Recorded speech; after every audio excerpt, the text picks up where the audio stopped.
Ceyhun Ağayev davam etdirir. Sərdar bəy, siz parlament seçkisində geri çəkilərək yap dərəduzlarına qapı açdınız. Xalq sizə necə güvənsin? Mən tutaq ki, bir dairədə yap dələduzlarına qapı açdım. Oradakı əhəli dələduza səs verməyərdi. Bax, mən açdım, mən əclafım, satqınam, xəyanətkarım. Bəs xalq, seçici niyə gedib o dələduza səs verdi ki, o ya? Seçici niyə onu müdafiə edir? Niyə seçici etiraz eləmədi ki, abalam, mən səni seçmirəm, sən necə deputat oldun? İndi yenə deyəcəksən ki, bəs siz. Aydın. Amon 91 ictimai qınaq deyilən şey var. Hörmətli Sərdar bəy, hər kəs ağlına gələni etsin, amma biz susaq. Mən başa düşməm. Yəni mən belə başa düşdüm ki, o fərqli inanclara meylənmək, fərqli əməllərlə, yəni yadda qalmaq. Ay qardaşım, vicdan azadlığı var. Bir insanın azadlığı, başqa bir insanın azadlığı başlayan yerdə. Sənin ixtiyarın yoxdur mənim inancımı danışasan ki, sən niyə buddistsən, sən niyə ateşpərəstsən, sənə nə dəxli var? Mən bilərəm, Allah bilər. Din Allahla bəndə arasında münasibətləri adamlar arasında münasibətləri formalaşdırmır din.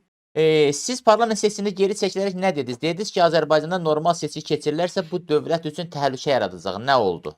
O nə demək, normal seçki? Mən elə söz deməmişəm. Yox, demiş ki, xarici təhdid var, xarici təhdid olduğuna Mən demişəm ki, əgər mənim biz prosesləri parlamentə sakit məcrada aparmalıyıq. Mən nə demişəm, olduğu kimi yadımda bir də demək istəyirəm.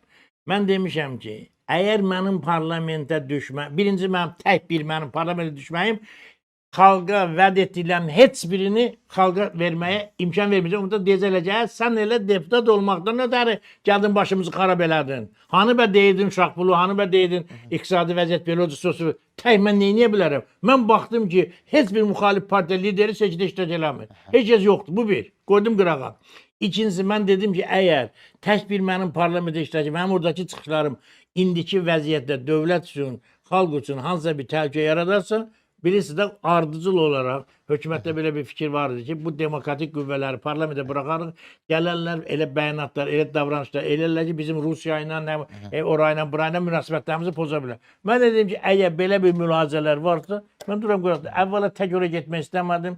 Çünki orada bir dənə də olsun mənlə eyni əqidəni bölüşdürən adam. Tək gedim orada, o Beli Varona dedi, ağ qarğa kimi orada durum. Mənə heç lazım ki, söz verməzlər. Xalq da deyəcək, bu elə ki, sən demə, maaşdan sən gedib bir şey ora.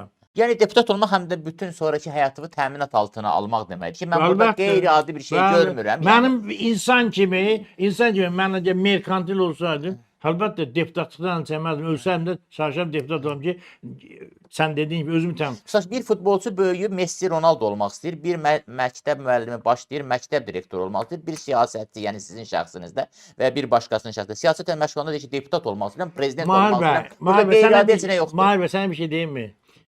Deməli, mən gündə bəlkə də bir 100-200 adam görürəm. Gördüyüm adamla 90% elə bilir mən deputatam. Amma yaxanızda nişan yoxdur, yox, nişanım zadım yoxdur ha. Hamı mənə deyir ki, bir tanık deyir, bizim deputatımız deyir. Və ya soruşur, siz yenə deputatsınız. Bu nə deməkdir? Mən xalqın gözünün üstə deputatam. Çünki mən burada deputat kimi nə deməlidir, onu deyirəm. Əksində bu sözləri deputatlar deməlidir. Ayrı-ayrı sosial qrupların hüquqlarını müdafiə edən, mənafələrini müdafiə edən deputatlar çıxıb deməlidir. Ay qardaşım, işsizlik var, ay qardaşım, cinayətkarlıq başarıb gedir, ay qardaşım, ölkədə çöküşə doğru gedir, iqtisadi tənəzzül var, o var. Biz bunu dediyimizə görə xalq bizi deputat kimi qəbul eləyir. Gedirikmi çöküşə doğru? Hə? Gedirikmi çöküşə doğru? Əlbəttə. Amma hökumət deyir, hər şey yaxşıdır. Hökumət deyir, hökumət üçün yaxşıdır da. Bizdə belə bir qadın olub, qış vaxtı oğlu gedib çölə, çobanlığa, çıxıb eşə baxıb görüb ki, belə geyinməmiş çıxıb eşə baxıb görüb ki, üşüyür. Deyir, bu ay uşaq soyuqdan yəqin öldü. Girir içəri bir dənə qalın paltar deyir, çıxır eşə deyir, yox, hava o qədər soyuqda. Özünün necə olmasına görə hadisə qiymət verir. Hökumət də yaxşı, millətləri oğurlurlar, doldururlar ciblərinə, özlərinin cahcalalı həyatı. Deyirlər ki, ölkədə hər şey yaxşıdır. Sədə, mən belə başa düşdüm ki, indiki məqamda Bir də bir şey deyim də, bir anekdot deyim. Birini 16-cı mərtəbədən atırlar. 12-ci mərtəbədən keçəndə balqonda bir adam durub, soruşur ki, vəziyyəti necədir? Deyib, belə geçsə yaxşıdır. Aydındır. O yerə çatanda yəni olsa da yerə çatacaq, bitəcək məsələ. Yəni mən sizi əgər yanlış anlamadımsa, indiki müxalifətin və müxalifətçiliyə, müxalifət adına iddialı olan qüvvələrin artıq siyasi motivlərlə mübarizə aparmaq perspektivi yoxdur. Çünki İlham Əliyev qoy deyim fikrimi də, niyə əsəbləşirsiniz? Çünki bilmədiyim mövzudan Yox, qulaq asın. danışırsan. Bir dənə qulaq asın zəhmət olmasa. İlham Əliyev Qarabağ azad edib, Qarabağ işğal olunmuş torpaqları, Nə olsun azad edib? şəhərləri, rayonları, kəndləri, qəsəbələri. Əvvəla İlham yenidən Əliyev qurub, Qarabağ azad eləmir. İlham Əliyev sərkərdə Qarabağ oydu da, azadlığına prezident başçılıq oydu, eləyib. prezident Ay bala, oydu. 3500 şəhid vermişik. Necə İlham Əliyev Qarabağ azad edib? İlham Əliyev Qarabağın azadlığına rəhbərlik eləyib. Siyasi rəhbərlik eləyib. Vəssalam. Siyasi Qarabağ hərbi azad rəhbərlik. edən İlham Əliyev özü deyir. Azərbaycan zabit və əsgərləridir. Sən xalqın xidmətini nəyə görə göz ardı eləmək istəyirsən ki? İndi də görüm nə demək istəyirsən. Qoy bir dənə bu ifadəni də deyim. Səfəvi yazır, oyuncaq müxalifət xalqa lazım deyil. Yaxşısı budur, çəkilin kənara, xalqı aldatmayın. Sən get oyuncaq olmayan müxalifəti dalınca. Sənə mən deyir dalınca. O görsən, sən deyirsən niyə müraciət edir? Mən bu adama nə müraciət edib ki, mənim dalımca?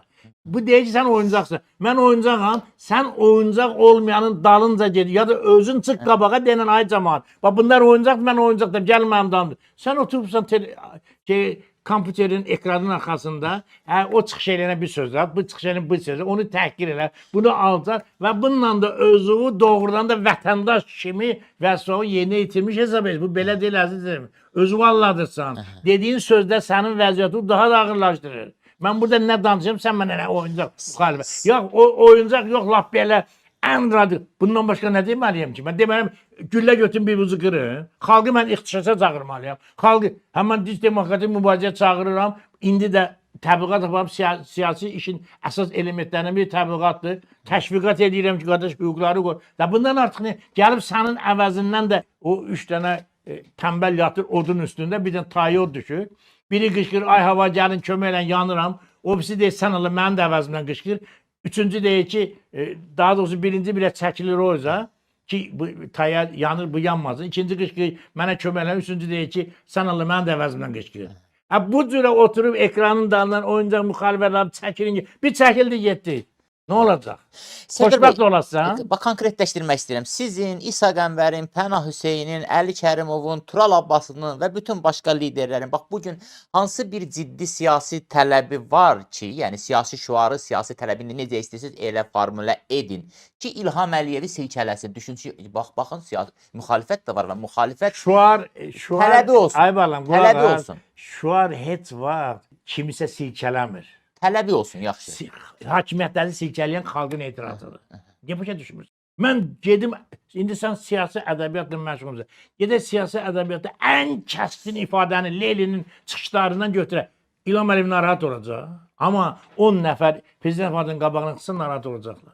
O 10 nəfər yoxdur. Mənim şüarım var, mənim sözüm var, fikrim var, ideyam var. Sözlə, fikirlə şey olar. Yəni 10 nəfər deyirsiniz ki, yox deyək tutaq ki, prezident administrasiyasının deyirsiniz aparatı, deyirsiniz nə deyirsiniz bu ad şərtidir. Yəni qabağına çıxmağa, önünə çıxmağa, qarşısına çıxmağa 10 nəfər yoxsa deməli həmin 10 nəfər yaşayışından razıdır. Qətiyyən, qətiyyən. Baxın, oturub öz hüquqları ilə mübarizə aparmaq əvəzinə pis yaxşı mübarizə aparan adamlara lağ eləmək, onları kiçiltmək, onların apardığı işə tutaq ki, mənfi bir münasibət bildirməyə görə bu vəziyyət getcə ağırlaşır. Arzuman Şaliyev yazır, Azərbaycanda lider yoxdur, razısınız? Varmı lider? Lider nəyə deyirsən? Məsələn, sən de görməli.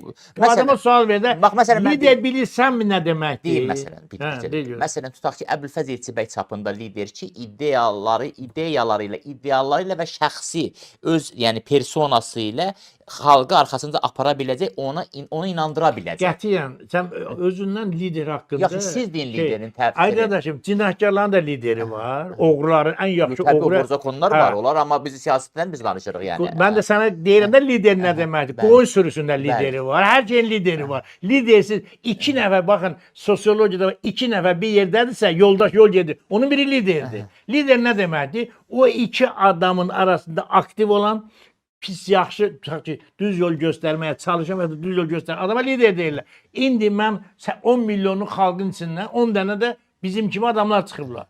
Gecə gündüz burada deyirik, ölkədə vəziyyət belədir, xaricdə belədir, o belədir. Lider nə deyirsə? Liderin buynuzu olur.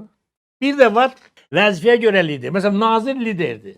Öz sahəsi, iqtisadiyyat naziri, iqtisadiyyat sahəsinin lideridir. Prezident ölkənin lideridir, çünki prezidentdir. Bir də var vəzifəyə görə lider, bir də var bizim kimi ictimai fəaliyyətlə bağlı lider. Bəli, biz özümüz kimi müəyyən düşünən adamların sözünü burada ifadə edirəm. Mən o adamlar üçün liderim, amma mən O deyir oyuncaq müxalifət. Mənə oyuncaq müxalifət deyənin lideri deyiləm. Mənim fikirlərimi bölüşdürən, məni sevən, məni hörmət edən, küçəyə çıxanda mənə salam verən, gəlib məndən əl tutan, 50 dəfə deyən ki, qardaşım mən sənin bütün fikirləri bölüşdürürəm, mən də sənin kimi düşünürəm. Mən adamların lideriyəm, niyə? Onların hamısı gəlib buradan eyni sözü deyə bilmir. Amma mən onların ürəyindən keçəni deyirəmsə, o adamların hamısının lideriyəm. Bəli. Sərdar bəy, siz razısınızmı ki, yəni bu fikirlə ki, baxın, illər ərzində YAP iqtidarı, mövcud iqtidar planlı şəkildə sizin kimi liderlərin sanki qolun budağın kəsdi, dalladı, şəhərin mərkəzindən uzaqlaşdırdı, maliyyə mənbələrinizi bağladı, Avropa institutları ilə əlaqələrinizi kəsdi, mətbu orqanlarınızı məhv elədi və ilaxır və s. Yəni buna da ağıl, strateji yanaşma tələb edir. Deməli iqtidar görün nə qədər ağıllıdır ki, sizin kimi İsa Qəmbər kimi bütün liderləri qol budaq dalladı yəni. İncimədə siyasi hazırlığın olmadığına görə siyasətlə bağlı məsələlərdə Təbii, mümkündür, yəni mən qəbul edirəm. Biz silahlı müxalifət deyirik. Məsullatdan danışmadım axı. Qoy fikrimi de. Silahlı müxalifət odur ki, əlinə götürür, silahı gedir, iqtidarına vurur. Biz dinc demokratik üsullarla mübarizə aparan müxalifədir. Bu zaman silahlı müxalifətə nə lazımdır? Silah lazımdır, mühümmat lazımdır, nəhəng pul lazımdır və s. və s. PKK əlində silah Türkiyələ mübarizə aparır, düzdürmü? PKK-ya bir cürə şeylər lazım. Bir də var, Kürdlərin bir partiyası var, Demokratik Partiya deyirlər parlamentdə. Onlara nə silahlar, nə güllələr, nə nüvə, onlar başqa təbliğat vasitələri, informasiya lazımdır ki, təbliğat aparsınlar. Biz dinc demokratik mübarizə aparırıq. Dünyada qəbul edilmiş bir qayda var. Dinc demokratik mübarizə üçün nə lazımdır? İki fakt var ki, bu çatışmadan görə bizim dinc demokratik apardığımız mübarizənin nəticəsi yoxdur. Xalq da düşünür ki, müxalifət yoxdur. Müxalifət var, müxalifətin apardığı işin nəticəsi yoxdur. Nədir o iki fakt? Mühüm fakt. 6 dənə fakt var, ikisini deyəcəm. O 4'ü bizə aiddir. 2 var. Onun biri nədir? Müxalifətin beynəlxalq dəstəyi olmalıdır. Dinc demokratik mübarizənin beynəlxalq dəstəyi olmalıdır. Maydan hərəkatınca baş verdi. 4 dənə prezident gəldi, Maydanda oturdu. Ukraynalıların əllərində çörək, Amerikan dövlət katibi əlində çörək paylayırdı. Sən bir dənə səfirliyin nümayəndəsi bir mitingdə fikirdə bizim hamısı görübsən. Mən hələ prezidentlər demirəm, baş nazirlər demirəm. Biz Ukraynanın Ədliyyə Naziri ilə görüşdük 2005-ci ildə. Dedi ki, bizim o qədər pulumuz var idi ki, seçkidən sonra bizim büdcəmizdə 10 milyon pul qaldı. Xərcləyə bilmədik. Və sonra nə dedi? Hər birimizin maşınımızda avtomat vardı. Əgər ali məhkəmə o qərarı verib seçki nəticələrini bizim hesabımıza tanımasaydı, biz silahlı mübarizəyə çıxacaqdıq. Qardaşım, Azərbaycanda demokratik qüvvələrin mübarizəsinə dəstək verən xarici dövlət yoxdur. Niyə yoxdur? Bugün dünyada deyirəm daha sonra Amerika nə deyir? Bizim üçün prioritet birinci geopolitikadır, ikinci iqtisadiyyatdır, üçüncü də dördüncü demokratiyadır. Yəni bu vəzifələri Amerika Azərbaycanda təmin edəndən sonra demokratiya dəstək verəcək. Türkiyənin Azərbaycanla demokratiya dəstək vermək kimi bir qayğısı yoxdur və ya da məqsədi yoxdur. Əvvəla Türkiyənin özündə də o bizim başa düşdüyümüz demokratiya yoxdur. İkincisi də Türkiyə iqtidarla əməkdaşlıq eləyib bu bölgədə müəyyən bir siyasət aparmaq istəyir. İkinci məsələ, dinc demokratik mübarizə aparan qüvvənin pulu olmalıdır. Bu pul maliyyəsi. Churchill dedi ki, siyasətin yarısı puldur. Bu pul iki yolla gələ bilər. Bir, xarici dövlətlərdən biz o pulu ala bilərik, PKK kimi. Onda biz o xarici dövlətlərin əlində alət olur. Bir, xalq siyasi partiyaları maliyyələşdirir. Gəlin bu televizyon qabağında oturan bütün Azərbaycan vətəndaşlarına Qurana at verib bir dənə sual vermez. Kimin ağlından keçib ki, demirəm ha verib, kimin ağlından keçib ki, aparsın hansısa bir partiya 5 manat yana versin. Bəlkə də keçib siz çağırış eləmişsiniz? Mən deyirəm ki, bir dəqiqə, mən deyirəm ki, mən demirəm keçib, deyirəm ki, vicdanınızı əlinizə qoyun, hər bir məni qulaq asan adam, o mənə lağ eləyən var, ki, oyuncaq mı? Ürəyindən keçibmi ki, mən aparım 5 manat Müsavat partiyyətinə yardım edeyim, ya xalq cəbhəsinə yardım edeyim. Qardaşım, siyasi partiyaların siyasi işi qurmaq üçün, siz dediniz vəzifələr yeniləmək üçün bizə milyonlarla pul lazımdır. Kimsədir? Bir dənə mən gedib Lənkəranda iclas keçirmək üçün ən azı 300 man pul lazımdır. Yaxşı, sən deyirsən ki, o bizim bir məhsulçular var, çörəyi paralama, qatığı yaralama, doğra doyunca ye. Bunlar hamısı nağıldır. Bunlar hamısı nağıldır. Biz də baxırıq, maliyyə imkanlarımız yoxdur, beynəlxalq dəstəyimiz yoxdur. O da nə etməliyik? Onda mübarizəmizi aşağı səviyyə salmalıyıq. Kimsədir? Bir yerdə Azərbaycanda misal verək, Nəvə görə Bostan əc. Vəssalam.